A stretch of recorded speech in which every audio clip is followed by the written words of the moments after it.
Yeah.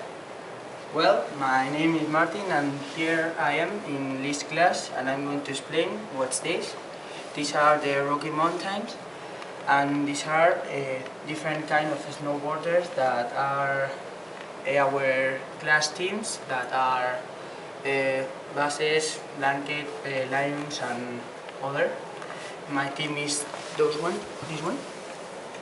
And we are the third we are the third ones because we have 46 points, and this is a game that we do in class. And when a snowboarder came to the here, they changed to the dock, and if it's finished if it goes to the finish, the prize is bigger.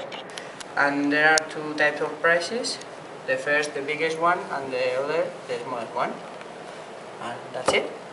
Okay. Yeah. Thank you. You're welcome.